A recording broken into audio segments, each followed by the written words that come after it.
કે જ્યાં સુધી એનો બ્રહ્મ સાથે સંબંધ થયો નથી. પણ જ્યારે બ્રહ્મ સાથે જોડાય, બ્રહ્મ સાથે એનો સંબંધ થાય, તો એની અંદર પણ એવી જ દિવ્યતા આવી જાય કે જેવી દિવ્યતા બ્રહ્મની અંદર છે. જેમ અગ્નિમાં કોઈ પણ વસ્તુ નાખો, અગ્નિમય થઈ જાય, એમ બ્રહ્મ સાથે જે પણ જોડાય એ પણ બ્રહ્મમય થાય. આપ જીવોને બ્રહ્મ સંબંધ આપો. અને ત્યારે જ શ્રી મહાપ્રભુજીને આજ્ઞા કરી શ્રીનાથજીએ પાસે દમલાજી સોતા હતા. અને જ્યારે શ્રી મહાપ્રભુજીની આજ્ઞા થઈ દમલાજીને, દમલા તે કછું સુન્યો?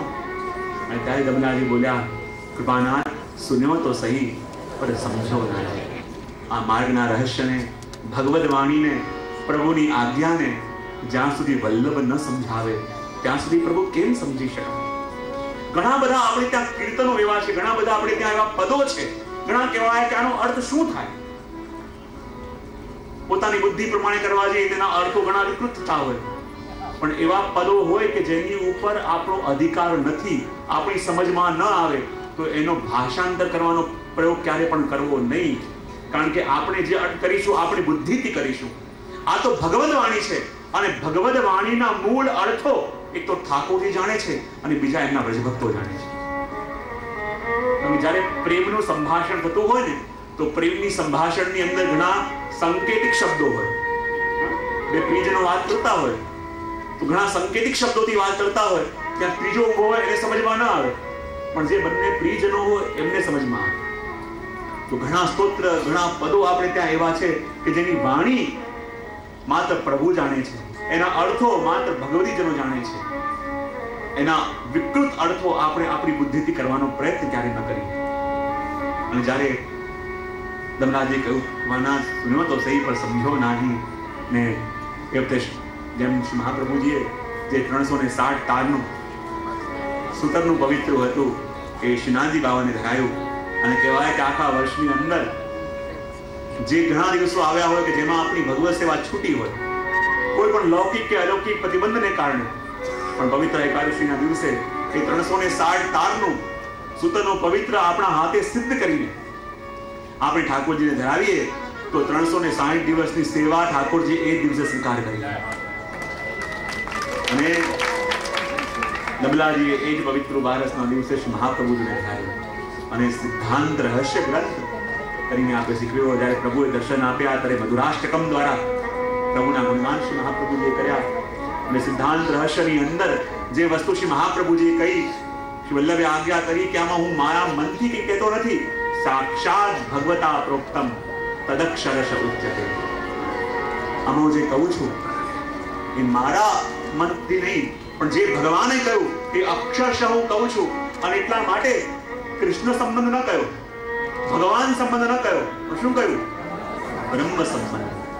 આપણને લાગે કૃષ્ણ સંબંધ કેવો હતો, પ્રભુ સંબંધ કેવો હતો, ભગવાન સંબંધ કેવો હતો, પણ ભગવાન સંબંધ ન કહી, કૃષ્ણ સંબંધ ન કહી, બ્રહ્મ સંબંધ શબ્દનો ઉપયોગ કેમ કર્યો? અને શ્રી મહાપ્રભુજી કહે છે કે જુઓ, ઉપનિષદો છે બરાબર, એ જેમ વેદ કહેવાય એમ ભગવદ ગીતા છે એ છે સ્મૃતિ ગ્રંથ, પણ છતાં ભગવાનની વાણી હોવાને કારણે એની મહત્તા પણ ઉપનિષદ જેવી છે. માટે કહીએ ને, ઇતિ શ્રીમદ ભગવદ ગીતાસુ ઉપનિષત્સુ બ્રહ્મ વિદ્યાયામ. ભગવદ ગીતા ભગવાનની વાણી હોવાથી એ પણ ઉપનિષદ તુલ્ય છે. એ જ પ્રકારે વેદાંતે ચ સ્મૃત બ્રહ્મ લિંગમ ભાગવતે તથા બ્રહ્મેતિ પરમાત્મેતિ ભગવાનિતિ શબ્દતે. મહાપ્રભુજી કહે, એવા ભગવાન મારા પૂજ્ય છે કે જેને ગીતા ઈશ્વર કહે છે, જેને ભાગવત ભગવાન કહે છે, અને જેને ઉપનિષદ બ્રહ્મ કહે છે. વસ્તુને સમજો. ભાગવત ભગવાન, ભાગવત શું કહે છે? ભગવાન. ગીતા શું કહે છે? ઈશ્વર. અને ઉપનિષદ તેને શું કહે છે? બ્રહ્મ. તો અહીંયા જો ઉપનિષદ જેને બ્રહ્મ તરીકે ઓળખે, ભાગવત જેને ભગવાન તરીકે, અને ગીતા જેને ઈશ્વર તરીકે, એ મારા ભગવાન છે. પણ અહીંયા કહ્યું કે જેમ ભગવદ ગીતા એ ભગવાનની વાણી હોવાને કારણે એની મહત્તા પણ ઉપનિષદ તુલ્ય કરી, તો એમ મહાપ્રભુજી કહે સિદ્ધાંત રહસ્ય એ પણ મારી વાણી નથી, પણ સાક્ષાત ભગવતા પ્રોક્તમ તદક્ષરશ ઉચ્યતે. એ સાક્ષાત ભગવાનની વાણી હોવાને કારણે એ પણ ઉપનિષદ તુલ્ય છે. અને જેમ ભગવદ ગીતા ભગવાનની વાણી હોવાથી ઉપનિષદ તુલ્ય, એમ સિદ્ધાંત રહસ્ય એ પણ ભગવદ આજ્ઞા હોવાને કારણે એ પણ ઉપનિષદ તુલ્ય. અને ઉપનિષદમાં ભગવાનને શું કહીને બોલાવ્યા? બ્રહ્મ. માટે બ્રહ્મ સંબંધ કરનાર સર્વેશામ દેહ જીવયો. માટે અહીંયા કૃષ્ણ સંબંધ ન કહેતા, ભગવાન સંબંધ ન કહેતા, કયો શબ્દનો ઉપયોગ કર્યો? બ્રહ્મ સંબંધ. મહાપ્રભુજીએ યમુનાજીને પણ આ ગુણગાન સંભળાવ્યા. મધુરાષ્ટકમ, સિદ્ધાંત રહસ્ય જેવા ગ્રંથો આપણને પ્રાપ્ત થયા. અને પછી આપ આગળ પ્રયાણ કરવાનો વિચાર કરવા લાગ્યા. પણ એનાથી પહેલા શ્રીનાથજી બાવાની જે સેવા કરવાના છે, શ્રીનાથજી બાવાની આગળ ટહેલ જેને મળવાની છે, એની તૈયારી પણ કરવી જોઈશે. અને એના માટે તૈયારીઓ થવા લાગી. કહેવાય બુંદેલખંડના રાજા, અને રાજાને ત્યાં એક રજપૂત સેવા કરતો, અને એટલા ભાવથી સેવા કરતો કે રાજાને જ ભગવાન માનતો. રાજા જે કહે કરી આવે, રાજા જ્યાં મોકલે ત્યાં જાય. ન રાજાને કંઈ પૂછે, ન રાજાને કંઈ ઉત્તર આપે. રાજાને ભગવાન માની, રાજા જે આજ્ઞા કરે એ ભગવદ વચન માની અને ભગવદ આજ્ઞા માની એનું પાલન કરતો. ધીમે ધીમે થોડા દિવસો પસાર થવા લાગ્યા. એ રજપૂતને એક પુત્ર હતો જેનું નામ રામદાસ. ધીમે ધીમે રામદાસ મોટા થવા લાગ્યા.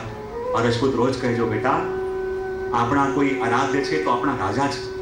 જો એ આપણે દ્રવ્ય આપે છે માટે આપણું ઘર ચાલે છે, માટે આપણે જીવીએ છે, માટે આપણો પરિવાર ચાલે છે. માટે જો રામદાસ ધ્યાન રાખ, હવે તું મોટો થઈ રહ્યો છે, ધીમે ધીમે તું પણ મારી સાથે રાજાને ત્યાં આવ. કહેવાય જે એ બે પ્રકારના જીવો હોય. એક એ કે જે દેવી જીવ નથી પણ પ્રભાવથી પુષ્ટિમાં આવે, અને બીજા એ કે જે સ્વભાવથી પુષ્ટિ જીવો છે. અને જે સ્વભાવથી પુષ્ટિ જીવો હોય ને, એને કોઈ સાધન કરવા ન પડે, એની તો સહજ આસક્તિ ભગવાનમાં હોય. અહીંયા એના પિતા તો રાજાના ગુણગાન ગાતા થાકતા નહીં, પણ નાનકડા રામદાસજી આખો દિવસ આંખો બંધ કરી શ્રી કૃષ્ણ શ્રી કૃષ્ણ શ્રી કૃષ્ણ શરણમ મમ. હે શ્રી કૃષ્ણ, આપના દર્શન ક્યારે થશે? હે પ્રભુ, આપના દર્શન ક્યારે થશે? નાનપણથી બસ એક જ તાપ. જ્યારે કૃષ્ણ કૃષ્ણ બોલે અને જેવો ગોપીઓને તાપ થતો, એવો તાપ એ રામદાસજીને થવા લાગતો. એ તો નાનકડા છે, પણ નાનકડા રામદાસજી પણ જ્યારે પ્રભુનું નામ લે અને આંખોમાંથી દળ દળ દળ દળ આંસુ વહેવા લાગે, એવો તાપ જોયો. પિતા વિચાર કરવા લાગ્યા, જો આ પ્રમાણે જીવીશ તો તારો સંસાર, તારું ઘર કેવી રીતે ચાલશે? જો બેટા તો ધીમે ધીમે મોટો થઈ રહ્યો છે, જુવાન થઈ રહ્યો છે, અને જો આપણું કોઈ આજીવિકાનું સાધન છે તો આપણા રાજા છે. તું મારી સાથે ચાલ, હું રાજા સાથે તારો પરિચય કરાવું. કઈ નહીં તો કઈ નહીં, રાજા પાસે આવીને સલામ તો કર, જેથી રાજા તને જાણે કે તું મારો પુત્ર છે અને મારા પછી તને નોકરી મળી જાય. રામદાસજી કહે, પિતાજી આપ તો રાજાને માનો છો, માટે રાજાને સલામ કરો, રાજાની આગળ ઝૂકો. પણ શું બતાવો પિતાજી, જ્યારથી મેં મારા શ્યામને જાણ્યો છે ત્યારથી આ મસ્તક, આ દેહ મેં મારા શ્યામને નામે કરી નાખ્યું છે. મારું મસ્તક ઝૂકશે તો કોઈ રાજાની આગળ નહીં, મારું મસ્તક ક્યારે ઝૂકશે તો મારા શ્યામની આગળ ઝૂકશે, મારા કૃષ્ણની આગળ ઝૂકશે. કહેવા લાગ્યા, અરે બેટા તું આ શું કહી રહ્યો છે? રાજા આપણા ભગવાન છે. તું શામ શામ કરતો રહીશ, કૃષ્ણ કૃષ્ણ કરતો રહીશ તો આપણું ઘર કઈ ચાલવાનું નથી. રાજાની પાસે જઈશ, રાજાની સેવા કરીશ, એમની ટહેલ કરીશ, અને રાજા પ્રસન્ન થશે તો આપણું ઘર ચાલશે, દાલ રોટી મળશે. રામદાસજી કહેવા લાગે, પિતાજી ભલે રાજા રાજાનું ગુણગાન કરો, પણ હું તો શ્યામનું નામ લઈને બેસીશ.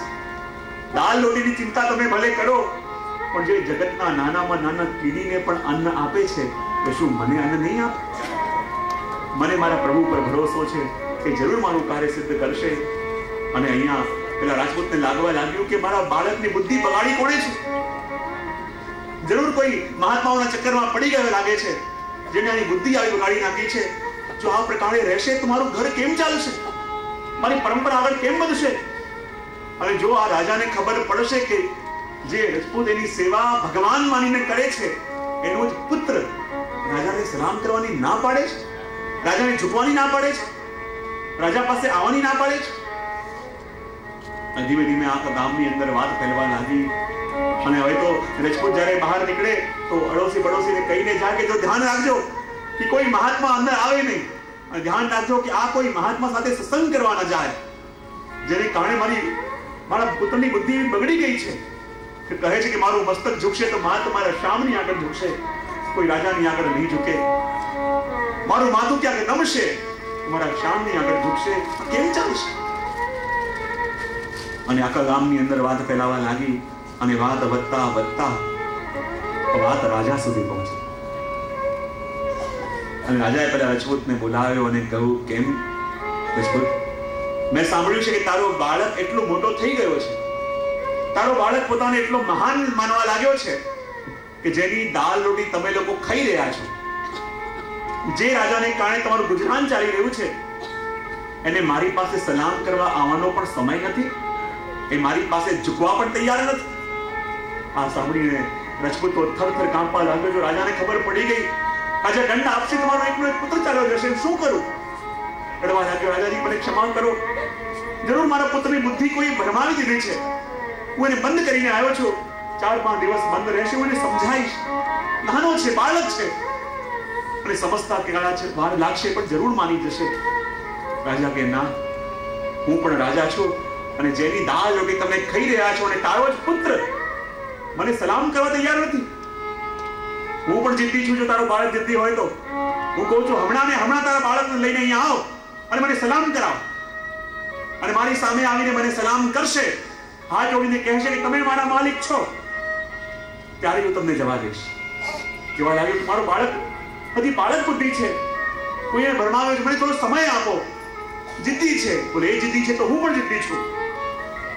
એટલે એ હટ લઈને બેઠો છે કે મારી આગળ ઝૂકશે નહીં, તો મારી પણ એ હટ છે કે આજે મારી સામે આવે, મને પગે લાગે, મારી આગળ માથું ઝુકાવે, પોતાની નાક મારી સામે ઘસે અને કહે કે આપ મારા માલિક છો, ત્યારે એને જવા દઈશ. રાજપૂતની આંખોમાં આંસુ આવી ગયા. મારા બાળકને કેવી રીતે લઈને આવું? એક તો રાજાએ હટ કરી છે અને પેલો મારો બાળક હટ કરીને બેઠો છે કે મારું મસ્તક ઝૂકશે, મારા શામની આગળ કોઈની આગળ નહીં ઝૂકે. બોલું કાલે લઈને જરૂર આવીશ. ના, હમણાં ને હમણાં